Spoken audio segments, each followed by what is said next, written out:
ಸಂತತೋ ಜಯಮುದೀರಯೇ ಸ್ವಸ್ತ್ಯಸ್ತು ಸತಾಂ ಹರಿ ಓಂ.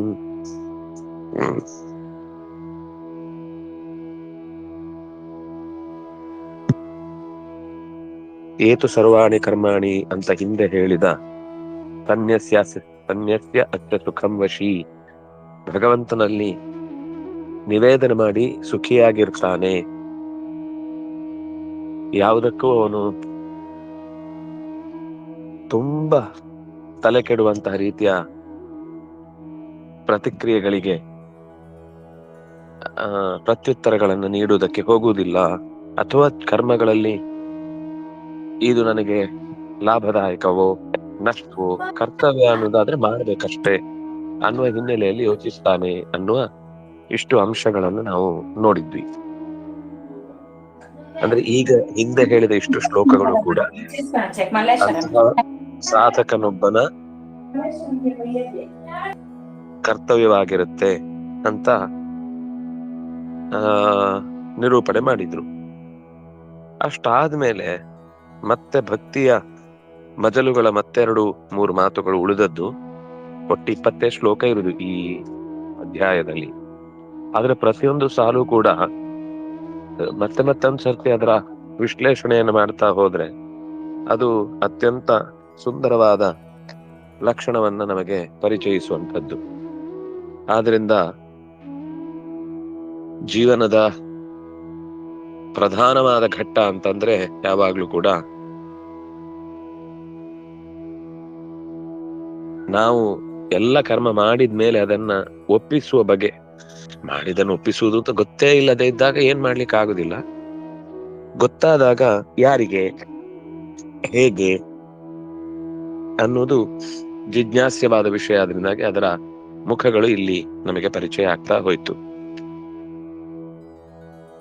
ಸಮಶತ್ರೌ ಚ ಮಿತ್ರೇ ಚ ತಥಾ ಮಾನಾಪಮಾನಯೋ ಶೀತೋಷ್ಣ ದುಃಖೇಷು ತಥಾ ಸಮಸ್ಸಂಗ ವಿವರ್ಜಿತಃ. ಶತ್ರು ಮಿತ್ರೇ ಚ ಸಮಃ.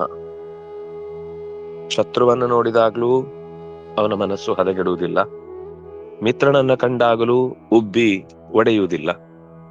ತಥಾ ಮಾನಾಪಮಾನಯೋ, ಯಾರೋ ಒಬ್ರು ನಮ್ಮನ್ನ ಅವಮಾನ ಮಾಡಿದ್ರು, ತುಂಬಾ ಅಸಹ್ಯ ಪಟ್ರು ನಮ್ಮ ಬಗ್ಗೆ, ಅಥವಾ ಇನ್ನೇನೇನೋ ತರದ ನಮ್ಮ ಜೀವನದ ವ್ಯತ್ಯಾಸಗಳನ್ನ ನಾವು ನೋಡುತ್ತೇವೆ. ಇದ್ಯಾವುದಕ್ಕೂ ತಲೆ ಕೆಡಿಸಿಕೊಳ್ಳುವುದಿಲ್ಲ. ಸಭೆಯಲ್ಲಿ ತುಂಬಾ ಗೌರವ ಕೊಟ್ಟು ಮಾತನಾಡಿಸಿ ನಮ್ಮ ದೇಶದ ಹೆಮ್ಮೆ ಅಂತಾನೂ ಒಂದ್ ಸಭೆಯಲ್ಲಿ ನಮಗೆ ಗೌರವ ಸಿಗಬಹುದು. ಇನ್ನೊಂದು ಕಡೆ ಟ್ರೋಲ್ ಮಾಡಿ, ಅವಮಾನ ಮಾಡಿ, ಅಥವಾ ಇನ್ನೇನೇನೋ ಒಂದು ರೀತಿಯಲ್ಲಿ ಹೀನವಾದ ಹೆಸರುಗಳಿಂದ ಅಥವಾ ಘಟನೆಗಳಿಂದ ನಮ್ಮನ್ನ ಹೀಯಾಳಿಸುವ ಪ್ರಯತ್ನಗಳು ನಡೆಯಬಹುದು. ಮಾನ ಅಪಮಾನ ಎರಡೂ ಇರುತ್ತೆ. ಮಾನ ಇದೆ ಅಂದ್ರೆ ಅಲ್ಲಿ ಅಪಮಾನ ಇದ್ದೇ ಇದೆ. ಮಾನ ಆಗ್ತಾ ಇದೆ ಅಂದ್ರೆ ಅದೊಂದ್ ದಿವಸ ಅಪಮಾನ ಆಗ್ಲಿಕ್ಕೆ ಕಾರಣನೇ ಅಂತ ಅರ್ಥ. ಕೇವಲ ನನಗೆ ಮಾನ ಮಾತ್ರ ಆಗ್ಬೇಕು, ಸಾಧ್ಯವೇ ಇಲ್ಲ. ಕೇವಲ ನನಗೆ ಸುಖ ಮಾತ್ರ ಆಗ್ಬೇಕು, ಅದು ಅನ್ಎಕ್ಸ್ಪೆಕ್ಟೆಡ್. ಅದು ಹಾಗೆ ನಾವು ನಮ್ಗೆ ಬೇಕಾದಾಗೆ ಯೋಚನೆ ಮಾಡ್ಲಿಕ್ಕೆ ಆಗುದಿಲ್ಲ ಅನ್ನೋದಾದ್ರೂ ಗೊತ್ತಿರ್ಬೇಕು.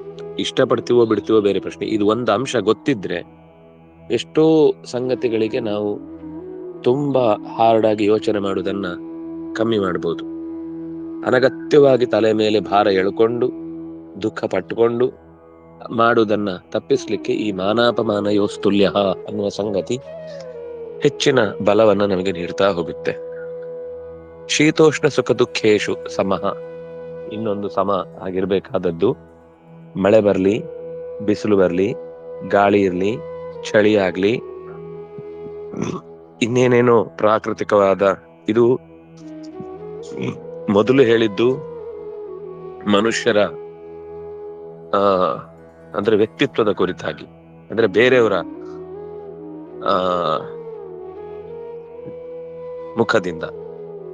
ಇನ್ನೊಂದು ಅವರ ವರ್ತನೆಯಿಂದ, ವ್ಯಕ್ತಿಯಾಗಿ ಅವರಿಂದ ಆಗಬಹುದಾದ ತೊಂದರೆಗಳನ್ನ ಗಮನಿಸಿ. ಇನ್ನೊಂದು ಸಮಾಜ. ಇದು ಒಬ್ಬ ವ್ಯಕ್ತಿ, ಒಬ್ಬ ಮನುಷ್ಯ ಅಂತ ನಮಗೊಂದು ಪರ್ಟಿಕ್ಯುಲರ್ ಗೊತ್ತಿರುತ್ತೆ, ಶತ್ರು ಮಿತ್ರ ಅಂತ. ಇದು ಇಡೀ ಸಮಾಜವೇ ತಿರುಗಿ ಬೀಳ್ಬಹುದು. ಇನ್ನು ಕೆಲವೊಮ್ಮೆ ಸಮಾಜ, ಪ್ರಕೃತಿ ಅಂದ್ರೆ ಸಮಾಜ ಮತ್ತೆ ಇದೆರಡೂ ಅಲ್ಲ, ಒಂದು ರೀತಿಯಲ್ಲಿ ಪ್ರಕೃತಿಯೇ. ಎಲ್ಲ ಸರಿ, ಒಳ್ಳೆಯವರಿದ್ದಾರೆ, ಮಿತ್ರರಿದ್ದಾರೆ, ಜನರು ಹೊಗಳ್ತಾ ಇದ್ದಾರೆ, ಎಲ್ಲ ಆದ್ರೂ ಪ್ರಾಕೃತಿಕವಾಗಿ ತುಂಬಾ ಹಿಂಸೆಯನ್ನು ಅನುಭವಿಸ್ತಾ ಇರ್ತಾನೆ. ಅವನಿಗೆ ಸೆಕೆ ತಡಿಲಿಕ್ಕೆ ಆಗುದಿಲ್ಲ, ಸಿಕ್ಕಾಪಟ್ಟೆ ಮೈ ಬೆವರು ಸಾಲೆ ಒಡೆದು ಗಾಯ ಆಗಿ ಅವನಿಗೆ ಇರ್ಲಿಕ್ಕೆ ಆಗುದಿಲ್ಲ ಆ ಒಳ್ಳೆಯವ್ರ ಜೊತೆಗೆ. ಎಲ್ಲ ಸರಿ ಇದ್ರು ಕೂಡ ನಮ್ಗೆ ಶಾರೀರಿಕವಾಗಿ ತುಂಬಾ ತೊಂದರೆ ಆಗ್ತಾ ಇದೆ ಪ್ರಕೃತಿಯಿಂದ. ಆಗ ಹೇಗೆ ನಾವು ಮುಂದೆ ಸ್ಟೆಪ್ ಇಡುದು? ಅದು ಒಂದು ರೀತಿಯ ತೊಂದರೆಗಳೇ ಆಗಿ ಉಳಿಯುತ್ತೆ. ಇದು ಋಷಿಗಳಿಗೆ ತುಂಬಾ ಈ ವಿಷಯದಲ್ಲಿ ಅವ್ರು ಗೆಲ್ಲುವ ದಾರಿ ಅಂದ್ರೆ ಅವರು ಜನರಿಂದ ದೂರ ಇರ್ತಾರೆ, ಅಂದ್ರೆ ಸಮಾಜದಿಂದ ದೂರ ಇರ್ತಾರೆ. ಗೊತ್ತಿಶಃ ಕೆಲವರು ಬೇರೆಯವ್ರ ಹತ್ರ ಯಾರ ಹತ್ರ ಮಾತಾಡ್ತಾರೆ, ಯಾರೋ ಒಬ್ರಿಬ್ಬರ ಹತ್ರ ಮಾತ್ರ ಮಾತಾಡ್ತಿರ್ತಾರೆ. ಆದ್ರೆ ಆ ಒಬ್ರಿಬ್ಬರಿಂದಲೇನೆ ಅವರಿಗೆ ಸಮಾಜದಿಂದ ಏನೇನಾಗಬೇಕು ಅದೆಲ್ಲವೂ ಆಗ್ತಾ ಇರುತ್ತೆ. ಬೇರೆಯವರಿಂದ ಮರ್ಯಾದೆ ಹೋಗ್ತಾ ಇರಲಿಲ್ಲ, ತನ್ನವರಿಂದನೇ ಮರ್ಯಾದೆ ಹೋಗ್ತಾ ಇರುತ್ತೆ. ಹತ್ತಿರದವರು ಅಂತ ಯಾರನ್ನು ಅನ್ಕೊಂಡಿರ್ತಾರೋ ಅವರಿಂದಲೇನೆ ತೊಂದರೆ ಅನುಭವಿಸ್ತಾ ಇರ್ತಾರೆ. ಆದ್ರೆ ಅಂಥ ವ್ಯಕ್ತಿತ್ವಕ್ಕಿಂತ ಆಚೆಗೆ ಯೋಚಿಸ್ಬೇಕಾದದ್ದನ್ನ ಹೇಳ್ತಾ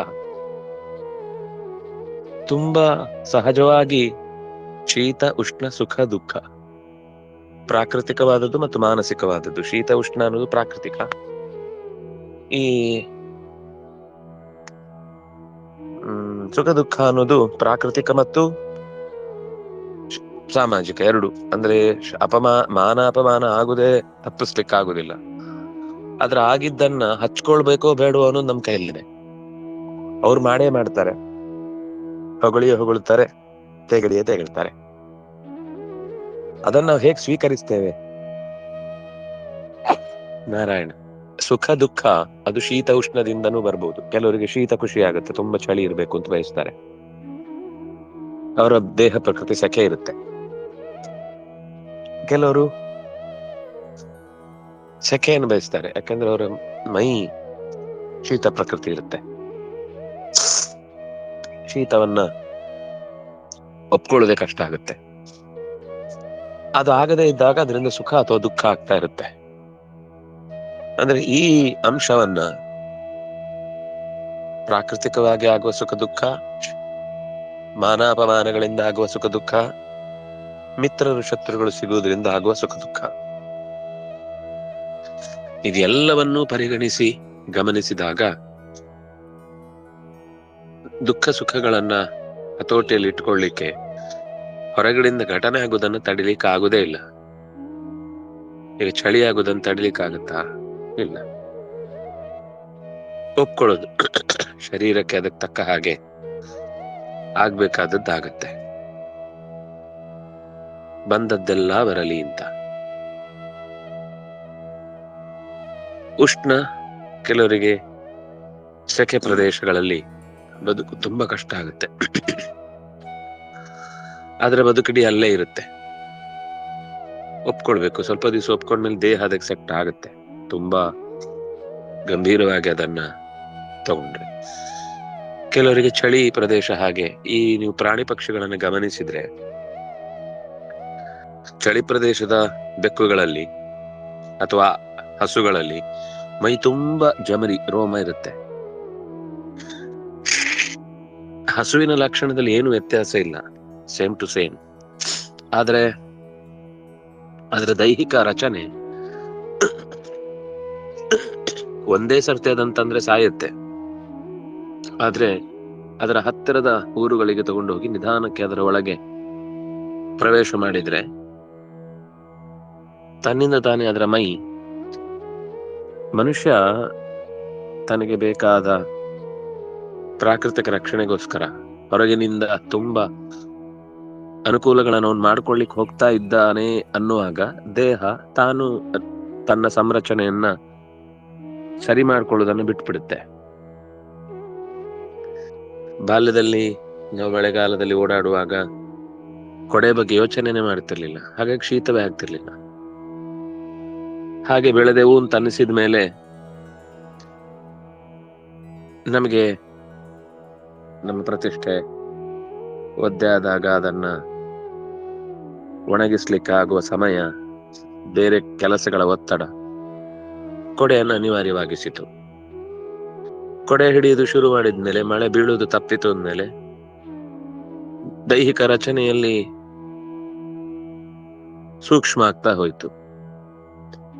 ಸೂಕ್ಷ್ಮ ಆದಾಗ ಒಂದು ದಿವಸ ತಪ್ಪಿ ಮಳೆ ಆಯಿತು ಅಂತಂದಾಗ ಮತ್ತೆ ಮುಂದೆ ದೇಹ ಅದನ್ನ ತುಂಬಾ ಹಂತ ಹಂತವಾಗಿ ಕಷ್ಟಪಡ್ಲಿಕ್ಕೆ ಶುರು ಮಾಡಿತು. ಸಮಸಂಗ ವಿವರ್ಜಿತ ಸುಖ ದುಃಖೇಶು ಸಮಃ ಸಂಘ ವಿವರ್ಜಿತ. ಯಾವುದೇ ಸಂಬಂಧಗಳಿಗೆ ಒಳಗಾಗದಂತೆ ಮನುಷ್ಯ, ಸಂಘ ಅಂತಂದ್ರೆ ಫಲದ ಸಂಘ ಇರಬಹುದು, ಅಥವಾ ವ್ಯಕ್ತಿಗಳ ಸಂಘ ಇರಬಹುದು, ವಿಷಯ ವಸ್ತುಗಳ ಸಂಘ ಇರಬಹುದು, ಎಲ್ಲವೂ ಸೇರುತ್ತೆ. ಸಂಘ ಅಂದ್ರೆ ಕೇವಲ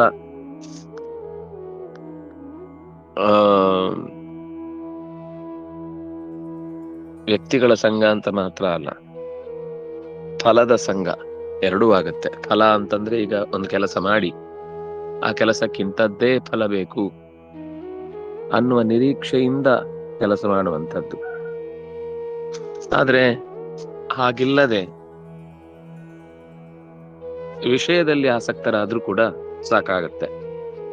ವಿಷಯದಲ್ಲಿ ಆಸಕ್ತನಾದ್ರೆ ಅವನಿಗೆ ಏನ್ ಹೊರಗಿನಿಂದ ವ್ಯಕ್ತಿಗಳು ತೊಂದರೆ ಮಾಡದೇ ಇದ್ರು, ಆ ವಸ್ತು ಒಂದು ದಿವಸ ಸಿಗದೆ ಇದ್ದಾಗ, ಸುಮ್ನೆ ಉದಾಹರಣೆಗೆ ಏನಾದ್ರೂ ಹುರಿದದ್ದನ್ನ ಕರೆದದ್ದನ್ನ ಸೇರಿಸಿಯೇ ಸಾರು ಬಿಸಿಬೇಳೆಬಾತು ಊಟ ಮಾಡೋದು ಅಭ್ಯಾಸ ಆಗಿ ಹೋಗಿದ್ರೆ, ಒಂದು ದಿವಸ ಅದಿಲ್ಲ ಅಂದ್ರೆ ತುಂಬಾ ಹಿಂಸೆ ಆಗ್ಲಿಕ್ಕೆ ಶುರುವಾಗುತ್ತೆ.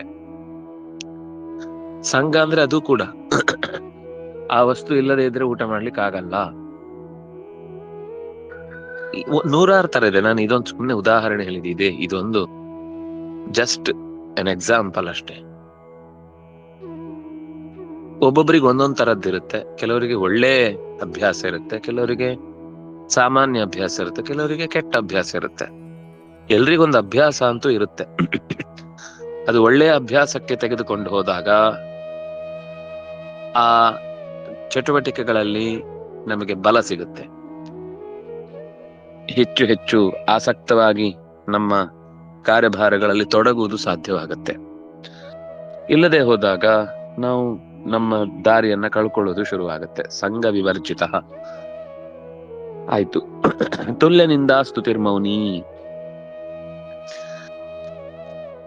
ನಿಂದ ಮತ್ತು ಸ್ತುತಿ ಎರಡರಲ್ಲೂ ಬೈದ್ರೆ ಅದನ್ನು ತಗೊಳ್ಬೇಕು. ಬೈತಾರೆ, ಅವ್ರಿಗೆ ಕೋಪ ಬಂದಾಗ ಬೈಬೇಕಾದದ್ದು ಅವ್ರ ಧರ್ಮ. ಅದನ್ನ ಕೇಳಿಸಿಕೊಂಡು ನಮಗೆ ಬೈದಾಗ ಅವ್ರು ಬೈದದ್ದು ಕೇವಲ ಅವರ ನೋವಿನ ಹಿನ್ನೆಲೆಯನ್ನ ಮಾತ್ರ. ಇದು ರಾಮಾಯಣ ನಮಗೆ ಕೊಡುವ ಪಾಠ. ಸೀತೆ ತುಂಬಾ ಕಟುವಾಗಿ ಲಕ್ಷ್ಮಣನನ್ನ ಬೈತಾಳೆ, ರಾಮನನ್ನ ಕರ್ಕೊಂಡು ಬಾ ಅಂತ ಹೇಳುವ ಸಂದರ್ಭದಲ್ಲಿ, ಮಾರೀಚನ ಸಾವಿನ ಹೊತ್ತಿಗೆ. ಆಗ ಲಕ್ಷ್ಮಣ ಯೋಚಿಸುವುದಿಷ್ಟೇ, ರಾಮನ ಮೇಲಿನ ಅತಿಯಾದ ಪ್ರೀತಿ, ಅದಕ್ಕಾಗಿ ತಾನು ಸಹಕಾರ ಕೊಡದೇ ಇರುವ ರೀತಿ ಕೆರಳಿಸಿತ್ತು ಅವಳನ್ನ. ಆ ನೋವು ತುಂಬಾ ಹೀನವಾಗಿಯೂ ಪದಗಳನ್ನು ಬಳಸಿದ್ರು ಅವಳ ಉದ್ದೇಶ ಆ ನೋವಿನ ಎಕ್ಸ್ಪ್ರೆಷನ್ ಹೊರತು ಇನ್ನೇನು ಅಲ್ಲ ಅಂತ ಭಾವಿಸಿ, ಆಮೇಲೆ ಒಂದು ದಿವಸವೂ ಸೀತೆ, ನೀನ್ ಅವತ್ತು ಹಂಗೆ ಹೇಳಿದ್ಯಲ್ಲ, ಇವತ್ತೀಗ ನೋಡು ಕರ್ಕೊಂಡ್ ಬರ್ಲಿಕ್ಕೆ ನಾನೇ ಬೇಕಾಯ್ತು, ನಾನು ಅಣ್ಣನ ಜೊತೆಗೆ ಬಂದಿದ್ದೇನೆ, ನಾನು ಪ್ರಾಣ ಕೊಡ್ಲಿಕ್ಕೂ ತಯಾರಿದ್ದೇನೆ ಅಂತ ಎಂದು ಛೇಡಿಸ್ಲಿಲ್ಲ ಲಕ್ಷ್ಮಣ. ಸೀತೆ ಕೂಡ ಮತ್ತೆ ಅದನ್ನ ಅಭಿವ್ಯಕ್ತಿ ಮಾಡ್ಲೇ ಇಲ್ಲ. ಒಂದು ವಿಷಯ. ಎರಡನೇದ್ದು, ಸೀತೆ ಈ ಘಟನೆ ನಡೆದ ಅಂದ್ರೆ ಸ್ವಲ್ಪ ಹೊತ್ತಿನಲ್ಲೇ ಜಟಾಯು ರಾವಣ ಹೇಳ್ಕೊಂಡು ಹೋಗುವಾಗ ಅವಳು ಹೇಳುವ ಮೊದಲ ಮಾತೆ, ನನ್ನನ್ನು ಹುಡುಕೊಂಡು ಯಾರು ಬರ್ತಾನೆ ಗೊತ್ತಾ? ಅತ್ಯಂತ ಕಟು ಬ್ರಹ್ಮಚರ್ಯದಲ್ಲಿರುವಂತಹ ಲಕ್ಷ್ಮಣ ಹುಡ್ಕೊಂಡ್ ಬರ್ತಾನೆ. ಅವನು ಇದು ಲಕ್ಷ್ಮಣನ ಎದುರಿಗೆ ಹೇಳಿದ್ದಲ್ಲ, ತನ್ನನ್ನ ಅಪಾಯಕ್ಕೆ ಈಡು ಮಾಡ್ತಾ ಇದ್ದ ವ್ಯಕ್ತಿ ಹತ್ರ ಹೇಳಿದ್ದು. ಅಂದ್ರೆ ಇದು ಅವಳ ಮನಸ್ಸಿನಲ್ಲಿ ಇದ್ದ ಸಹಜವಾದ ಭಾವನೆ ಅನ್ನೋದಕ್ಕೆ ರಾಮಾಯಣ ತುಂಬಾ ಒಳ್ಳೆ ಸಾಕ್ಷಿಯನ್ನು ಕೊಡುತ್ತೆ ಎಂದು ಅವಳು ಲಕ್ಷ್ಮಣನ ಬಗ್ಗೆ ಕೆಡುಕಾದ ಭಾವವನ್ನು ತಾಳಿದ್ದವಳೇ ಅಲ್ಲ. ಅಂದ್ರೆ ಅವನು ಮೋಸ ಮಾಡ್ತಾನೆ, ಅವನು ಹಾನಿ ಮಾಡ್ತಾನೆ ಅಂತ ಯೋಚಿಸಿದವಳಲ್ಲ. ರಾಮನ ಹತ್ರ ಹೋಗ್ತಾ ಇಲ್ಲ ಅನ್ನುವ ವೇದನೆಯನ್ನು ಅಭಿವ್ಯಕ್ತಿಪಡಿಸಿತ್ತು. ನಾನು ಹಿಂದೆ ಒಮ್ಮೆ ಹೇಳಿದ್ದೆ ಅನ್ಸುತ್ತೆ. ನಮ್ಮ ಗುರುಗಳು ಒಂದ್ಸರ್ತಿ ಅತ್ಯಂತ ಕಟುವಾದ ನಾಸ್ತಿಕರ ಒಂದು ಹಳ್ಳಿಗೆ ಹೋಗಿದ್ರು. ವೈದಿಕ ವಿರೋಧಿ, ಬ್ರಾಹ್ಮಣ ವಿರೋಧಿ ಅಂತವ್ರನ್ನ ಕಂಡ್ರೆ ಸುಟ್ಟಾಕುವ ಜನ. ನಾನು ಲಿಟರಲಿ ಹೇಳ್ತಾ ಇದ್ದೇನೆ, ಆ ಮನುಷ್ಯರು ಅವ್ರನ್ನ ಕಂಡ್ರೆ ಸಿಗದು ಹಾಕ್ಬೇಕು ಅನ್ನುವ ಕೋಪದಲ್ಲಿ ಇದ್ದವರು. ಯಾರು ತಲೆ ಕೆಡಿಸಿದ್ದಾರೆ ಅವರಿಗೆ? ಅಲ್ಲಿ ಯಾರು ಅವರಿಗೆ ಏನು ತೊಂದರೆ ಮಾಡಿಲ್ಲ, ಆದ್ರೆ ಅವರಿಗೆ ಹಾಗೊಂದು ಗುಂಪು. ಸ್ವಾಮಿಗಳು ಸೀದಾ ಹೋದ್ರು. ಅಂದ್ರೆ ಅವ್ರು ಊರವರನ್ನೆಲ್ಲ, ಬ್ರಾಹ್ಮಣರು ಅಂತ ಮಾತ್ರ ಅಲ್ಲ, ಯಾರೇ ನಗರದವ್ರನ್ನ ಕಂಡ್ರೆ ಅವ್ರಿಗೆ ಆಗ್ತಿರ್ಲಿಲ್ಲ. ಅವರೆಲ್ಲ ಸುಖವಾಗಿರ್ತಾರೆ, ನಮ್ಮನ್ನ ಕಷ್ಟದಲ್ಲಿ ಬಿಟ್ಟಿದ್ದಾರೆ ಅಂತ ಹೋದ್ರು. ಇವ್ರು 4-5 ಜನ ಇದ್ದಿದ್ದು. ಅವನು ಎಲ್ರು ಹೇಳಿದ್ರು, ಬೇಡ ಸ್ವಾಮಿ, ಅವರು ಸಿಕ್ಕಾಪಟ್ಟೆ ಕ್ರೂರಿಗಳಿದ್ದಾರೆ, ಜೊತೆಗೆ ಅವ್ರು ಏನು ಬೇಕಾದ್ರೂ ಅಪಾಯ ಒಡ್ಡಬಹುದು, ಅದರಿಂದಾಗಿ ಹೋಗದೇ ಇರುವುದು ಉತ್ತಮ. ಸ್ವಾಮಿಗಳು ಹೇಳಿದ್ರು, ನನ್ನ ಕರ್ತವ್ಯ ಮಾಡ್ತಾ ಇದ್ದೇನೆ, ನಾನು ಅವ್ರ ಹತ್ರ ಏನ್ ಜಗಳ ಆಡ್ಲಿಕ್ಕೆ ಹೋಗ್ತಿಲ್ಲ. ಹೋಗಿ ಸಭೆಯಲ್ಲಿ ಕೂತ್ರೆ ಅಲ್ಲಿ ಆ ದಂಡು, ಅಂದ್ರೆ ಕರೆಸಿದವ್ರು ಯಾರೋ ಒಬ್ರು ತುಂಬಾ ಕಷ್ಟಪಟ್ಟು ಬಂದವರೇ ಹೇಳಿದ್ರು, ಬೇಡ ಸ್ವಾಮಿ ತಾವು ಬರುದು. ಇಲ್ಲ ಇಲ್ಲ, ನೀವು ಪ್ರೋಗ್ರಾಮ್ ಕ್ಯಾನ್ಸಲ್ ಮಾಡ್ಬಿಟ್ಟು ನಾನು ಬರ್ತೇನೆ, ಅವರೆಲ್ಲ ಇದ್ದಾರೆ, ನಿಮಗೆ ಇರ್ಲಿ, ತೊಂದ್ರೆ ಇಲ್ಲ. 1-1.5 ಗಂಟೆ ಸಾರಿ ಬೈದ್ರು. ಸ್ವಾಮಿಗಳದ್ದು ಯಾವುದಕ್ಕೂ ಪ್ರತಿಕ್ರಿಯೆ ಕೊಡದೆ ಅಷ್ಟು ಹೊತ್ತು ಜನ ಎಲ್ಲ ಹೆಂಗೆ ಕೇಳ್ತಿದ್ರು, ಅವ್ರನ್ನ ತಡೆಯೋ ಶಕ್ತಿನೂ ಇರ್ಲಿಲ್ಲ. ದೊಡ್ಡ ಗುಂಪು. ಹೊತ್ತು ಕೇಳಿದ್ದ ಮಾತಿನಲ್ಲಿ ನನಗಾದ ನನಗೇನ್ ಅರ್ಥ ಆಯ್ತು ಅಂದ್ರೆ, ತುಂಬಾ ನೋವಲ್ಲಿದ್ದಾರೆ ಅಂತ ಗೊತ್ತಾಯ್ತು. ಅವರ ನೋವನ್ನು ಅವ್ರು ಎಕ್ಸ್ಪ್ರೆಸ್ ಮಾಡ್ಲಿಕ್ಕೆ ಬಳಸಿದ ಭಾಷೆ ಕೆಟ್ಟದಿರ್ಬೋದು, ಆದ್ರೆ ನೋವು ಸತ್ಯ. ನಾನು ಅದನ್ನ ಪರಿಹಾರ ಮಾಡ್ಲಿಕ್ಕಂತೂ ಪ್ರಯತ್ನ ಮಾಡ್ತೇನೆ ಅಂತ ಹೇಳಿ ಆ ಊರಿಗೆ ಕರೆಂಟು, ಆಮೇಲೆ ಮನೆಗಳನ್ನು ಕೊಡಿಸುದು, ಮತ್ತು ಉದ್ಯೋಗದ ಆಕಾಂಕ್ಷಿಗಳಿಗೆ ನಿರುದ್ಯೋಗ ಸಮಸ್ಯೆಗೆ ಪರಿಹಾರ ಕೊಡುದು, ಇಂಥದ್ದು ಅನೇಕ ಕೆಲಸಗಳನ್ನು ಅವರು ಮಾಡಿದ್ರು. ಅಂದ್ರೆ ಸಂಘ ವಿವರ್ಜಿತ ಅಂತ ಬಂದಾಗ, ಅಥವಾ ನಾವಿಲ್ಲಿ ತುಲ್ಯನಿಂದ ಸ್ತುತಿರ್ಮೌನಿ ಅಂತ ಗಮನಿಸಿದಾಗ, ನಮ್ಮನ್ನ ಬೈದ್ರೆ, ನಿಂದೆ ಮಾಡ್ತಾ ಇದ್ರೆ ಅದರಲ್ಲಿ ತುಂಬಾ ನಾವು ಘಾಸಿಗೊಳಗಾಗುವಂತಹ ಪ್ರಶ್ನೆ ಬರಲೇಬಾರದು. ಅದನ್ನ ಸಹಿಸ್ಕೊಳ್ತಾನೆ ಒಬ್ಬ ಸಾಧಕನಾದವನು. ಭಕ್ತಿ ಮಾನ್ ಮೌನಿ, ಮೌನ ಉಳ್ಳವ. ತುಲ್ಯನಿಂದ ಸ್ತುತಿರ್ಮೌನಿ. ಮೌನ ಅಂದ್ರೆ ಮನನ, ನಿರಂತರವಾದ ಮನನಶೀಲ, ಅಧ್ಯಯನ ಮಾಡಿದ್ದನ್ನ ಮತ್ತೆ ಮತ್ತೆ ನೆನಪಿಸಿಕೊಳ್ಳುವಂತಹ ಸ್ವಭಾವದವನು. ಸಂತುಷ್ಟ ಏನ ಕೇನಚಿತ್. ಒಂದ್ ದಿವ್ಸ ಬರಿಗಾಲಲ್ಲಿ ನಡ್ಕೊಂಡು ಹೋಗ್ಬೇಕಾಗತ್ತೆ, ಚಪ್ಲಿ ಕಳೆದು ಹೋಗುತ್ತೆ, ನಡಿಬೇಕು. ಅಂತ ಕೂಗ್ತಾ ಕೂತ್ರೆ ಏನು ಉಪಯೋಗ ಇಲ್ಲ. ಒಂದ್ ದಿವ್ಸ ಯಾರೋ ಮೇನೆಯಲ್ಲಿ ಕರ್ಕೊಂಡು ಹೋಗ್ತಾರೆ, ಕಾರಲ್ಲಿ ಕರ್ಕೊಂಡು ಹೋಗ್ತಾರೆ, ಆಗ ಕಾರಲ್ಲಿ ಹೋಗ್ಬೇಕು. ಇವತ್ತು ಕಾರಲ್ಲಿ ಹೋಗೋ ಯೋಗ ಇದ್ರೆ ಕಾರ್ ಸಿಗುತ್ತೆ, ಇಲ್ಲ ತುಳುವಲ್ಲಿ ಕಾರು ಅಂದ್ರೆ ಕಾಲು ಅಂತ ಅರ್ಥ. ಕಾಲಲ್ಲಿ ಹೋಗೋ ಯೋಗ ಇದ್ರೆ ಕಾಲಲ್ಲಿ ಹೋಗುವಂತದ್ದೇ ಸಿಗುತ್ತೆ. ಅದಕ್ಕೆ ತಲೆ ಕೆಡಿಸುವಂತಹ ಕ್ರಮ ಇಲ್ಲ. ಸಂತುಷ್ಟ ಏನ ಕೇನಚಿತ್. ಸಿಕ್ಕಿದ್ರಲ್ಲಿ ತೃಪ್ತಿ ಪಡುವ ಸ್ವಭಾವ ಇದ್ರೆ ಅವನು ನಿಜವಾಗಿಯೂ ದೇವರ ಭಕ್ತ ಅಂತ ಅನಿಸಿಕೊಳ್ತಾನೆ. ಅನಿಕೇತ, ತನಗೆ ಅಂತ ಒಂದು ಮನೆಯನ್ನ ಕಟ್ಟಿಕೊಳ್ಳುವ, ಮನೆ ಇರಬಾರ್ದು ನಾನು ಹೇಳ್ತಿಲ್ಲ, ಮನೆ ಇದ್ರೆ ಸಹಜವಾಗಿ ಒದಗಿ ಬಂದದ್ದು, ಅಥವಾ ಅದಕ್ಕೋಸ್ಕರ ಅದನ್ನ ತ್ಯಾಗ ಮಾಡಬೇಕು ಅಂತ ಅರ್ಥ ಅಲ್ಲ.